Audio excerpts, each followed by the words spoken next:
잠깐 인사하겠습니다. 오늘도 잘 오셨습니다. 라고 잠깐 인사하겠습니다. 네, 한 번 더 인사하겠습니다. 오늘도 열심히 잘 들읍시다. 라고 인사하시기 바랍니다. 네, 방금 인사하신 그분한테 마지막으로 한 번 더 인사하겠습니다. 당신만 잘 들으면 됩니다.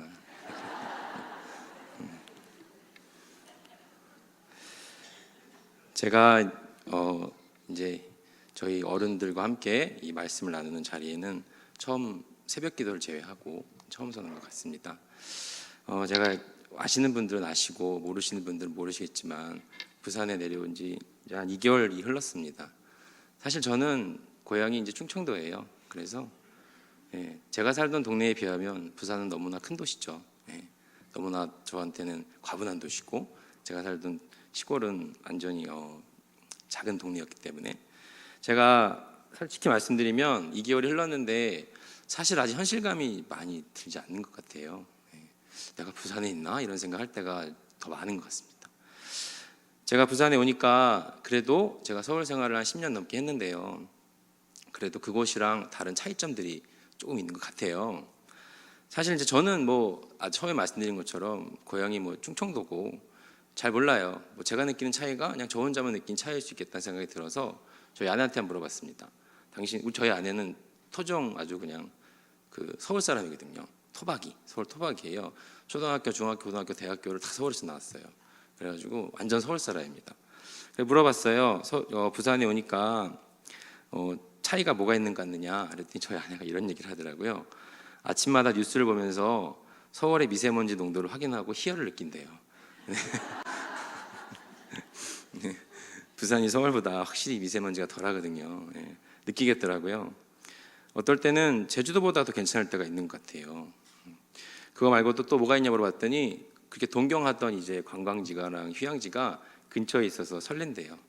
그리고 바람이 생각보다 많이 불어서 당황스럽다고 했고 마지막으로 생각보다 맛집이 없다고 하더라고요.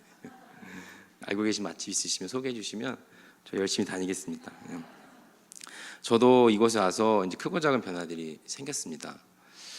사실 제 생활 패턴이라는 게 엄청나게 크게 변할 일은 없어요. 왜 그러냐면은 저는 교회 밥을 먹는 사람이고 교회 부목사 생활이라는 게 엄청나게 많이 변할 일이 없지 않습니까? 새벽기도 나오고 교회 일 돌보고 신방 다니고 청년들 만나고 그래서 제 생활 패턴이 엄청나게 많이 변화되거나 그런 건 없습니다. 그런데 제가 가만히 저를 되돌아보니까 가장 많이 바뀐 것 중에 하나가 뭐냐면요, 운전이 좀 달라졌더라고요. 운전 2개월 동안에 부산에 내려올 때 사람들이 많은 얘기를 해줬어요. 부산에 대한 여러 가지 이야기들이 있죠. 그 중에서 가장 많이 등장하는 게 운전이에요. 부산에 가면은 운전이 거칠어진다. 사람들이 운전을 거칠게 한다. 마음의 대비를 단단히 해라. 제가 처음 내려와가지고 만난 우리 유 목사님도 저한테 그 얘기를 제일 먼저 해주셨어요. 운전하다 보면 당황스러울 때가 많을 거다. 그런데 어느 정도는 맞아요. 맞는 것 같아요. 근데 제가 여기에 계신 분들하고 같이 2개월 동안 운전을 좀 해보니까요. 물론 기본적으로 운전이 거칠고 갑작스러운 일들이 벌어지는 건 사실이에요. 사실인데 그런데 그 와중에 나름의 배려들이 있더라고요. 그런 와중에 나름의 규칙들이 있더라고요. 생각보다 클락션을 더 울리시더라고요. 제가 느끼기에는 서울보다. 확 뛰어들어왔을 때 저도 클락션을 처음에는 울렸어요. 근데 이제 안 울리게 돼요. 그러려니 그런가 보다.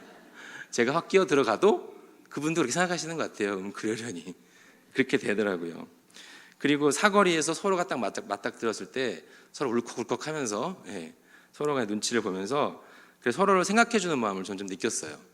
서로가 약간씩 배려를 해주더라고요. 그리고 그 와중에 양보해 주시는 분들이 생각보다 많아요. 제가 느끼기에는 서울에서 운전할 때는요, 차를 먼저 빼주거나 기다려주는 사람 별로 없습니다. 좁은 골목에서 마주치잖아요. 더 앞으로 와요. 네가 빼라. 이제 거기에서 지는 사람이 뒤를 빼야 돼요. 근데 여기는 먼저 빼주시는 분들 많더라고요. 마주쳤을 때 저는 그런 걸 많이 느꼈습니다. 그만큼 서로가 서로 생각해주는 은근한 정 같은 거를 저는 운전하면서 조금 느꼈습니다. 제가 2개월밖에 안 됐지만 이곳에서만 느낄 수 있는 정치가 아닌가 혼자 생각을 해봤습니다. 그리고 부산에 와서 경험했던 제 개인적인 신기한 일 중에 하나는요, 뭐가 있었냐면은 안부 전화를 많이 받았습니다. 안부 전화를 많이 해주더라고요, 저한테. 사실 이곳 내려오면서 제가 여기 내려온 거에 대한 얘기를 주변에 많이 안 했어요. 조용히 내려오고 싶었거든요. 그런데 여기 부산이 고향이신 저랑 학교에서 공부를 같이 했던 한 목사님께서 SNS에다 글을 올린 거예요. 예, 나랑 친하게 지냈던 정민식 목사가 부산에 간다. 나는 부산에서 서울에 올라서 알게 됐는데 이번엔 정민식 목사가 부산으로 간다면서 SNS에 글을 올리는 바람에 의도치 않게 몇몇 분들이 알게 됐어요. 그래가지고 이제 한 2개월이 흐르니까 저의 근황이 궁금했나 봐요. 평소에 연락 잘 안 하시던 분들도 저한테 전화를 하더라고요. 심지어 한 1년 전에 크게 싸워서 연락 안 하는 동기 형이 있었는데요. 그 형님도 연락하셔가지고 너 부산 갔냐? 그러더라고요. 1년 만에 부산이 저희들 깨진 관계를 다시 붙여줬습니다. 감사한지 몰라요. 안부 전화를 많이 해주더라고요. 안부를 묻는다는 게 무슨 의미입니까? 안부를 묻는다는 건? 우리가 서로 안부를 묻는다는 건요, 현재 언젠가 한 번은 만난 적이 있는 인연이라는 거죠. 저희가 생전 처음 만난 사람한테 안부를 묻지는 않지 않습니까? 한 번쯤 만났고 나와 한 번쯤 인연이 있는 사람에게 저희가 안부를 물어요. 시간이 흘렀을 때. 그리고 안부를 묻는다는 것은 지금은 만나기가 여의치 않다는 거죠. 지금은 만나기가 쉽지 않은 상황이기 때문에 전화로나 또 누군가를 통해서 안부를 묻는 거예요. 잘 지내는지, 어떻게 살고 있는지, 거기는 어떤지 문안하는 거죠.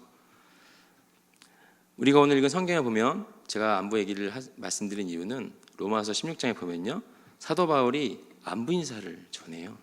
안부 인사. 로마서 16장에서 오늘 안부 인사를 사도 바울이 전하고 있습니다. 여기 16장에 굉장히 많은 사람의 이름이 등장을 해요. 사도 바울이 신약의 많은 부분에 성경을 쓴 아주 훌륭하신 분이라는 건 다 아시죠? 그런데 사도 바울이 쓴 서신서 중에서 가장 많은 안부 인사 사람 목록이 등장하는 것이 로마서 16장이에요. 오늘 우리가 읽은 로마서 16장. 로마서는 그럼 어떤 책입니까? 로마서 16장이 주는 의미는 어떤 의미겠습니까? 사도 바울은 어떤 사람입니까? 다들 잘 아실 거라 생각을 합니다. 사도 바울이 어떤 사람인지는 여기 계신 분들 아마 잘 아실 거예요. 한 번도 안 들어보신 분이 혹시 계실까요? 저희 포스 청년부가 이번에 겨울 수양회를 했습니다. 겨울 수양회를 했는데 수양회 주제가 뭐였는지 혹시 기억나시나요? 플랜카드 붙여놓고 했었는데 수양회 주제가 뭐였냐면 포스와 주동행전이었어요. 주동행전. 주동행전 하니까 떠오르는 성경책 있지 않습니까? 사도행전이 떠오르시죠? 네. 제가 1박 2일 동안 뭐 했냐면요, 성경 통독했습니다. 사도행전 통독. 원래는 금식시키면서 통독시키려고 그랬는데 그랬다가는 쿠데타가 일어날 것 같더라고요. 그래서 금식까지는 안 시키고 저희가 통독했습니다. 다 읽지 못했어요. 나머지는 저희가 부활절까지 필사를 좀 해보려고 해요. 못 읽은 거는. 그런데 저희가 그냥 읽기만 하진 않았습니다. 재밌는 게임도 하고 교제할 수 있는 여러 가지 프로그램들을 가지면서 제가 사도행전 읽어갔습니다. 포스와 주동행전. 사도행전 하면은 가장 중요한 두 인물이 나와요. 베드로와 바울이죠. 여러 가지 다른 인물들도 많이 나오지만 인물 중심으로 사도행전을 봤을 때 베드로와 바울이 가장 큰 두 중심축을 잡고 있습니다. 거기에서 후반부에 등장하는 인물이 바로 바울이에요. 바울이 누굽니까? 이방인의 사도, 초기 기독교 전파의 선구자, 이신칭이 신학의 아주 중요한 주춧돌을 놓은 신학자. 사도 바울을 표현하고 설명할 수 있는 말들은 너무 많습니다. 단어가 모자람이 없을 정도로 너무 많은 영감과 이야기와 족적을 남긴 사람이었죠. 사도 바울은 사도 바울의 회심을 기독교 역사의 아주 중요한 큰 사건이었다고 말하는 분들도 계세요. 왜 그렇습니까? 사도 바울의 회심을 통해서 소아시아와 북유럽의 유럽 전역의 복음이 전하여지게 되었죠. 그리고 그렇게 시작된 선교의 역사가 개신교 종교 개혁을 통해서 영국의 청교도들에 의해 신대륙으로 건너옵니다. 그렇죠? 신대륙이 어디입니까? 아메리카 땅이죠. 거기로 건너온 복음이 1차, 2차, 3차 대각성 부흥운동을 통해서 그 부흥운동 속에서 은혜받고 도전받고 비전을 품은 선교사들이 태평양을 건너서 어디로 옵니까? 저희 나라로 온 거예요. 네. 그분들이 저희가 이름 들어본 언더우드라든지 아펜젤러 같은 선교사님들인 거예요.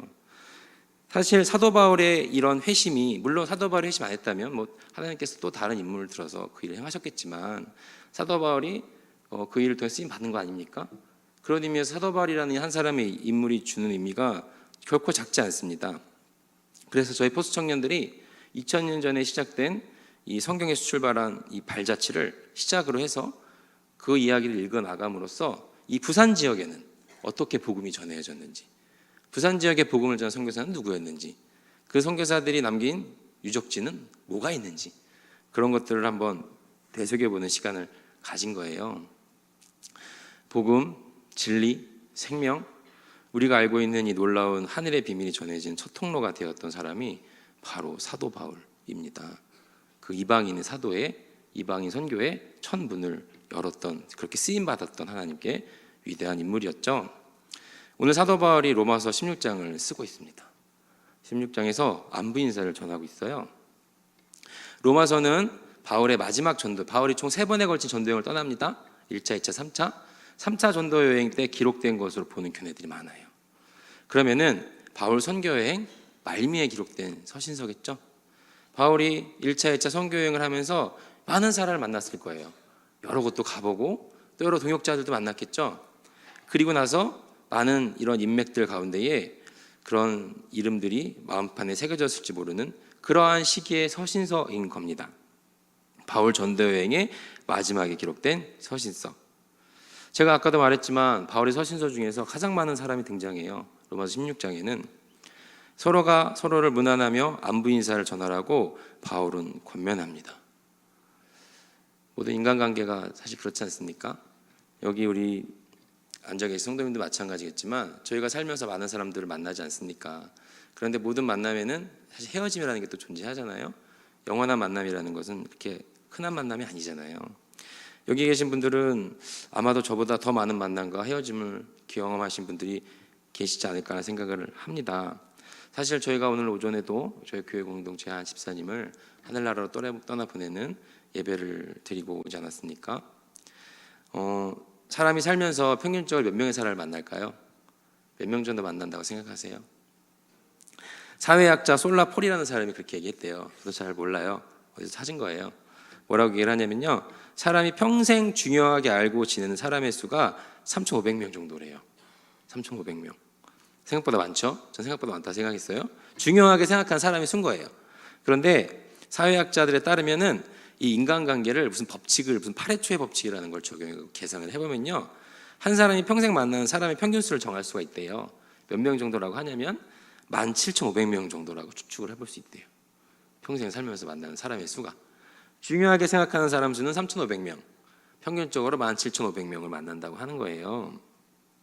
제가 여기 뵈니까 여기에는 최소한 10,000명 이상 만나신 성도님들이 많이 계신 것 같아요. 그 정도 돼 보이는 연배가. 네. 어떻습니까? 모든 관계는 만남과 헤어짐의 연속이지 않습니까? 저희들의 인생이라는 것이. 사실 우리는 많은 만남과 헤어짐을 반복하면서 살고 있습니다. 여러분들은 이제까지 사시면서 만났던 만남들, 개인적인 만남일 수도 있고 어떠한 모임이나 공동체를 통해서 만나는 만남일 수도 있어요. 개인적으로 만나기도 하지만 저희는 또 어떤 모임이나 공동체나 아니면 개모임 같은 것들을 통해서도 또 새로운 인간관계를 만들어가기도 하지 않습니까? 여러분들이 지금까지 살아오시면서 가장 오래 기억되고 가장 마음속에 깊이 남아있던 만남이나 모임이나 공동체들은, 혹시 인간관계들은 어떤 것들이 있으십니까? 한번 질문해보고 싶습니다. 제가 이렇게 이제 40년을 아주 젊죠. 젊은 나이에 살아오면서 제가 기억에 남았던 가장 짜릿했던 공동체가 있었어요. 그 제 이 짧은 삶 속에서 그런 경험을 또 해볼 수가 있을까 할 정도로 제 이 인생 속에서는 가장 기억에 많이 남고 짜릿했던 공동체가 있었는데, 그게 뭐였냐면요, 제가 이제 학교 다니던 시절에요, 신학대학원 다니던 시절에 뮤지컬 공연을 준비한 적이 있었어요. 뮤지컬. 학교에서 이제 사경회를 하는데 저희가 이제 문화 공연을 한번 해보자, 그런 건의들이 들어온 거예요. 그러니까 이제 팀을 불리려니까 돈이 많이 들잖아요. 그러니까 우리끼리 한번 만들어보자. 그래갖고 프로 작가 또 프로 음악 감독을 섭외를 해가지고, 그분들은 현직으로 뮤지컬 곡도 쓰시고 뮤지컬 대본도 만드시는 분들이에요. 그분들을 어떻게 수소문해갖고 인연이 닿아가지고 그분들이 프로젝트를 하고 있는 한 뮤지컬을 저희 이제 학교를 다니는 전도사님들 대상으로 공연 하나 만들어보자. 그래갖고 그 공연 하나 만든 적이 있어요. 그래갖고 이제 사경회 때까지 한 4개월여의 시간을, 한 3개월 4개월여의 시간을 매일매일 만나면서 트레이닝 받고 매일매일 만나면서 공연을 준비했던 적이 있었어요. 그때 저희 신학교는 사경회를 하거든요. 예. 근데 그때는 이제 매일매일 만나갖고 막 이렇게 연습도 하고 공연을 한번 올리기 위해서 피와 땀과 에너지 열정 쏟아붓고 나서 이제 공연을 딱 올린 거예요. 결과가 어떻게 됐을까요? 결과가 소위 말해서 대박이 난 거예요. 예. 다들 너무 즐거워하고 너무 재밌어하고 교수님들 너무 좋아하고 행복한 시간이었었던 거예요. 그러고 나니까 이제 이게 한 번만 하기엔 아깝다. 그래가지고 저희 이제 신학교에 이제 7개 신학교가 있지 않습니까? 서울부터 해서 그 광주, 부산, 대구까지 다 해서 7개 신학교에 있는 모든 신학생들이 1년에 한 번 통합 수련회를 드리는데 거기도 한번 공연을 하자. 그래갖고 거기 또 공연을 한 번 더 했던 기억이 나요. 그래서 그 공연을 준비하기 위해서 수개월의 시간을 진짜 아침에 만나갖고 점심 같이 먹고 저녁까지 연습하고 저희들이 다 생초 짜잖아요. 전문 배우들이 아니니까. 발성부터 해서 무대에 서야 되는 여러 가지 자세들, 무대에서 해야 되는 발성들, 무대에서 해야 되는 여러 가지 응급 상황에 대처하는 방법들 굉장히 많은 것들을 배웠어요. 그 많은 사람 한 대략 한 40명 정도 되는 스태프들이 있었는데 출연 배우부터 해갖고 스태프들까지 다 해서 그 사람들끼리 그렇게 매일 같이 모여가지고 함께 놀고 같이 이렇게 연습하고 공연 올리기 위한 하나의 동력을 향해서 갔는데 저희들 사이에 끈끈한 유대감이 생긴 거죠.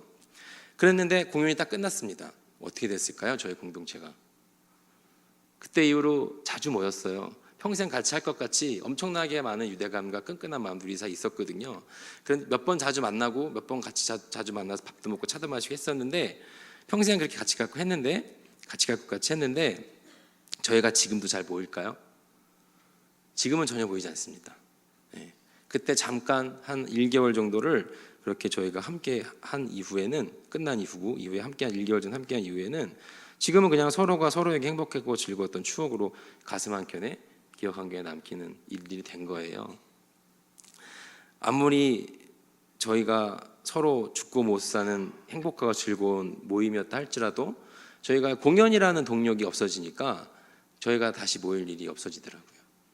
그냥 그렇게 저희들의 모임은 이제 끝난 거예요. 지속되기가 힘들었던 것 같아요. 저희들도 살아가면서 많은 모임들을 갖기도 하시고요. 굳이 교회 안이 아니더라도 교회 밖에서라도 많은 만남들을 가지고 계실 거라고 생각을 합니다. 그런데 우리 성도님들 어떻습니까? 어떤 이야기들을 같이 만들어가고 계십니까? 세상 속에서는 어떤 공감대들을 이어가고 계십니까? 여러분의 삶의 자리에서 그런 것들을 이어주는 근본은 뭡니까? 여러분들이 사회생활 하시면서 만나고 이어가고 있는 공동체 속에서의 인간관계 속에서의 근본은 뭡니까? 운동입니까? 아니면 취미생활입니까? 아니면 뭐 돈입니까? 서로의 관심사입니까? 학연입니까? 지연입니까? 혈연입니까? 어떤 것을 근본으로 그렇게 만남들을 이어가고 계십니까? 과거에 한 정치가가 이런 얘기를 했었죠. 여기 경상권에 살고 계신 분들이 많이 쓰는 말이 있었죠. 뭐죠? 우리가 남이가 아시네요. 우리가 남이가. 작년인가 재작년에 TV 프로그램에 우리가 남이가라는 예능 프로가 있었어요. 아세요? 모르시죠?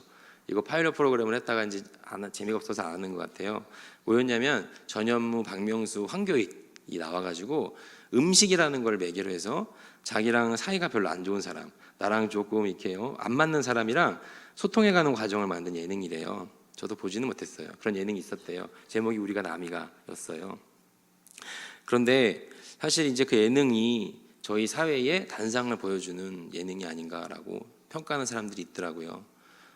학연과 지연을 중시하는 대한민국 사회 단상을 나타낸 주인은 말이기도 하다는 거죠. 저희가 세상에 살면서 유대감의 끈을 얼마나 붙들고 살고 계신지 물어보고 싶습니다. 저희는 모두가 각자가 삶의 자리가 다 다릅니다. 삶의 기준들도 다 달라요. 그런 우리의 삶에 있어서 서로가 공통의 관심사를 가지고 공통된 이야기를 만들어 간다는 것은 생각보다 쉬운 일이 아닙니다. 어려운 일이에요. 생각보다는. 우리는 다 각양각색 다른 모습의 삶의 자리가 있고 또 그곳에 살아가기 마련이기 때문에 모두의 삶의 이야기가 다른 그런 특성상 공통의 관심사로 긴 시간 동안 많은 이야기들을 만들어가는 것은 쉬운 일은 아닙니다. 오늘 우리가 로마서 16장에 제가 바울 서신서 중에서 가장 많은 사람이 언급된다고 말씀을 계속 드리고 있습니다. 대략 33명 정도의 이름이 등장한다고 해요. 33명. 여기에 등장하는 33명의 사람들은 그러면은 어땠을까요? 서로가 서로를 다 잘 아는 사람들이었을까요? 서로가 한 번쯤은 만나본 사람들이었을까요?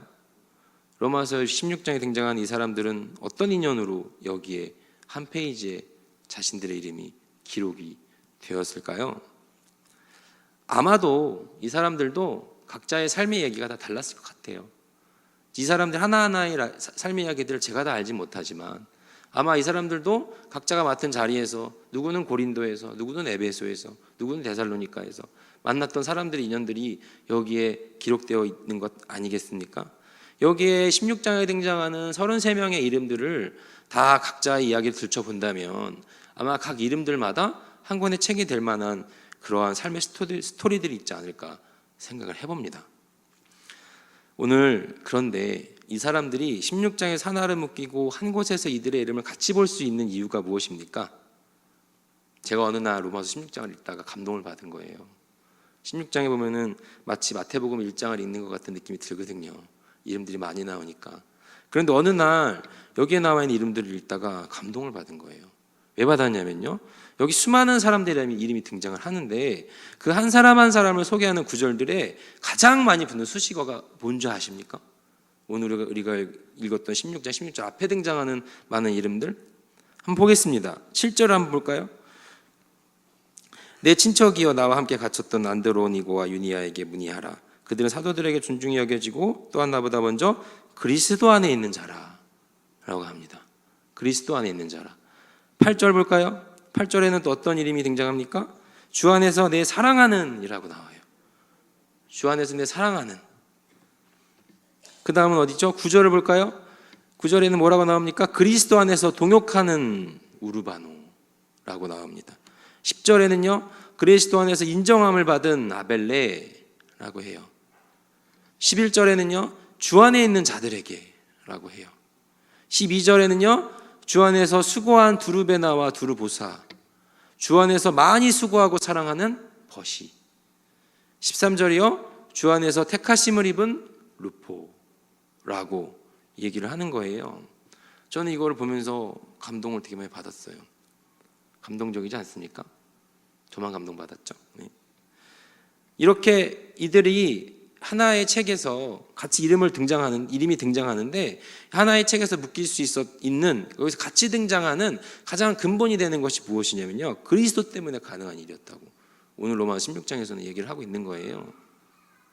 이 사람들은 주 안에서 한 동역자였고요, 주 안에서 사랑하는 사람이었고, 그리스도 안에 진정받는 사람이었고, 주 안에서 수고한 사람이었고, 택하심을 받은 사람이었던 거예요. 바로 주 안에서, 예수 안에서 가능했다는 겁니다. 그들은 바로 예수님, 예수 그리스도로 인해서 그들은 함께 이 성경책 로마서 16장에 묶일 수 있었던 겁니다. 다른 이유가 어떤 게 있을지 저는 잘 모르겠어요. 여기에 성경에 나와 있는 근거로 봤을 때는 예수님으로 인해서 하나 될 수 있었다는 겁니다.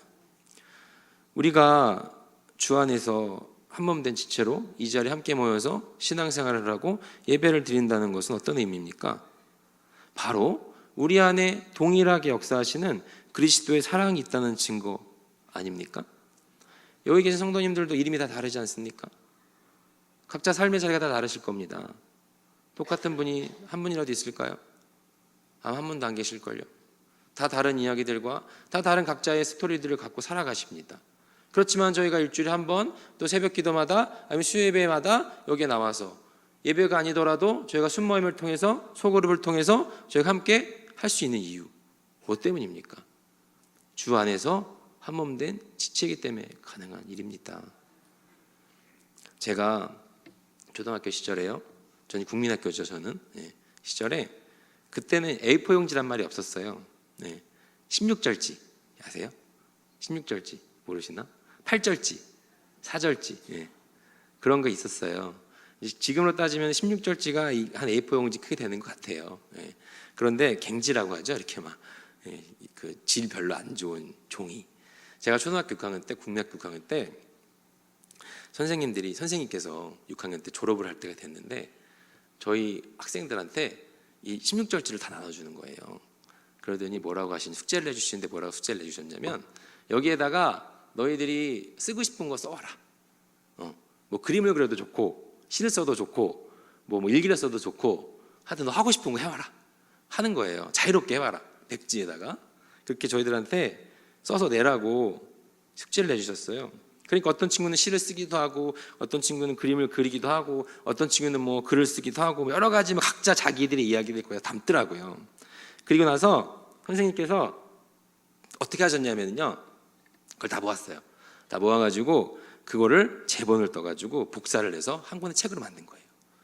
그래서 다 각자 하나씩 나눠준 거예요. 저희 반 학생들 모두 다. 일종의 졸업 선물이죠. 그리고 그 책의 제목이 지금도 기억이 나요. 저 6학년 2반이었는데 6학년 2반 제목이 추억 92였어요. 92년도 졸업했거든요. 초등학교, 국민학교. 네. 추억 92. 거기에 우리 반 6학년 2반의 모든 아이들의 각자의 이야기들이 거기에 담겨 있는 거예요. 제가 남한강 초등학교 나왔거든요. 6학년 2반 남한강 초등학교 6학년 2반 추억 92라는 이름의 책으로 제본이 되어서 우리 모두 이야기가 된 거예요. 저희가 다 각자 이야기가 있습니다. 이 말씀을 제가 드린 이유는 뭡니까? 저희가 다 각자 이야기들이 있어요. 누구는 시와 같은 이야기가 있을 수 있고, 누구는 수필과 같은 이야기가 있을 수 있고, 누구는 그림과 같은 이야기가 있을 수 있습니다. 그런데 그 각자의 이야기들을 하나로 모아서 저희가 그리스도의 보혈로 풀을 먹이고 예수님의 이름으로 표지를 덮었을 때 그거는 우리 모두의 이야기가 되는 거예요. 단 한 권의 책이 되는 거죠. 각자 이야기가 아닌 그 속에 담긴 그리스도의 사랑을 우리가 하나됨을 알 수 있을 때 우리 모두의 이야기가 될 수 있다는 겁니다. 예수 안에서 함께 한다는 것은 우리가 삶의 자리가 다르고 심지어 모두가 뿔뿔이 흩어져 있고 때로는 서로 얼굴을 볼 수 없다 할지라도, 서로 소식을 알 수 없다 할지라도 주님으로 인하여서 저희는 서로 무난하면서 서로 입맞추면서 서로를 위해 기도해 줄 수 있는 겁니다. 그것이 거룩한 입맞춤이 아니겠습니까? 우리의 입맞춤. 우리가 서로의 안부를 궁금해하는 일이 거룩해질 수 있는, 안부를 궁금해하는 것은 세상 사람들도 궁금해요, 서로가. 그런데 저희 교회 공동체 안에서 저희가 서로의 안부를 궁금해하는 일이 거룩한 입맞춤이 될 수 있는 이유는 저희가 각자가 하나님과 거룩하게 입맞췄던 경험들이 있는 거예요. 하나님으로 받은 복음의 경험, 하나님으로 받은 사랑의 경험, 하나님으로 받은 생명의 증거들이 위안에 있지 않습니까? 그 거룩함의 기억들이 우리한테 있기 때문에 거룩함을 근본으로 해서 우리는 서로를 향해서 안부를 묻는 일들과 서로를 향해서 중보해 줄 수 있는 일들과 서로를 향해서 우리가 소식을 묻고 문안할 수 있는 것이 거룩한 서로의 입맞춤이 될 수 있는 겁니다. 우리 안락교회가 왜 한 공간에서 함께 예배를 드립니까? 왜 우리는 한마음으로 새성전에 대한 기대를 품고 있습니까? 왜 우리는 한 주만 얼굴이 보이지 않아도 그 사람의 소식이 궁금합니까? 이 얘기만 하고 제가 설교를 마무리하겠습니다. 제가 군대를 레지마에 갔어요. 군대 레지마에 갔는데 25인가 6에 간 것 같아요. 가서 고생 많이 했죠. 예. 나이 5살인 어린 애들한테 이제 요거도 먹으면서 너는 왜 이렇게 군대 늦게 왔냐? 너 그 나이 먹고 그것도 못하냐? 막 그런 얘기 들으면서 군 생활을 했는데 제가 이제 군대에 가서 편지를 많이 받았는데요. 받았던 편지 중에서 가장 기억에 남는 편지가 있어요. 물론 저희 어머니가 저한테 주신 편지가 저를 가장 많이 울게 했어요. 되게 많이 울었거든요. 어머니 편지 받고 훈련소에서. 그런데 또 죄송한 말씀이지만 편지 내용은 기억이 잘 안 나요. 편지 내용 기억이 잘 안 나고 그냥 울었던 기억만 나요. 엄마 편지 받으면 펑펑 울었던 기억만 나요. 그런데 제가 기억에 남는 편지가 하나 있는데 그게 무슨 편지였냐면 제가 이제 신앙생활하던 고향 교회에 계신 한 권사님께서 보내주신 편지였어요. 네, 권사님께서 보내주신 편지였는데 그 편지 정확한 내용은 기억이 잘 안 나요. 정확한 내용이 기억이 잘 안 나는데 어떠한 내용의 문구가 있었냐면 그렇게 얘기를 해주신 거예요. 이제 너가 나이 많아서 군대 갔으니 열심히 해라. 뭐 이제 응원한다, 격려한다 이런 얘기만 해주시고 좋은 말씀 해주시다가 편지에 그런 글을 적으셨어요. 그런 내용이었던 것 같아요. 어떠한 내용이냐면 우리가 이제는 이렇게 멀리 떨어져 있고 서로가 얼굴을 마주하고 볼 수는 없지만 내가 권사님께서 널 위해서 늘 기도하겠다. 예, 저를 위해서 늘 중보기도 하겠다. 하면서 뭐라고 말씀하시냐면 널 위해서 멀리 떨어져 있지만 우리가 얼굴을 볼 수 없지만 기도를 해줄 수 있는 것이 우리가 주 안에서 함께 누릴 수 있는 축복이라고 저는 생각한다. 얘기를 하는 거예요.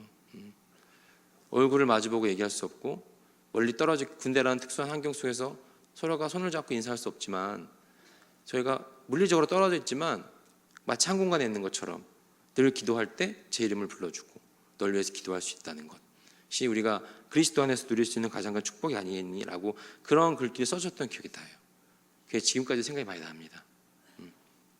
예전에 소록도 갔을 때, 청년 때, 그때 거기에 계셨던 새벽마다 새벽 3시부터 철야 기도를 하셨던 손이 없으시고 눈이 없으신 장로님이 계셨어요.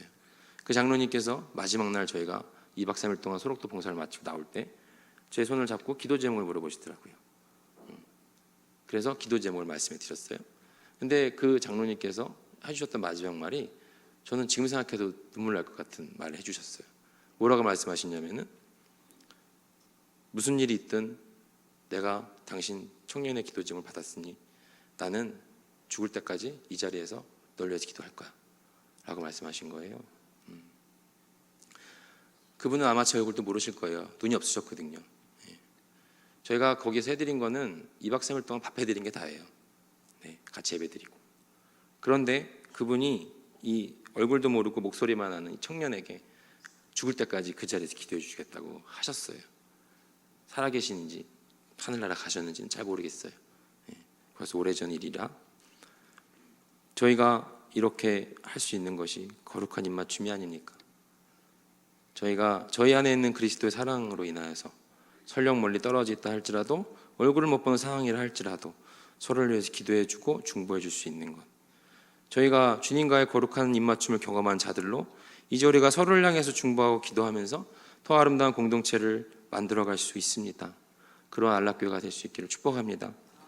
우리가 그래서 훗날 서로를 기억했을 때, 훗날 저희가 여러 가지 상황으로 멀리 떨어지는 일들이 벌어졌을 때 서로를 기억할 때 주 안에서 수고한 권사님, 주 안에서 동역했던 집사님, 주 안에서 서로 인정을 받았던 장로님으로 서로가 서로를 기억하며 중보하며 그렇게 축복할 수 있기를 간절히 소망합니다.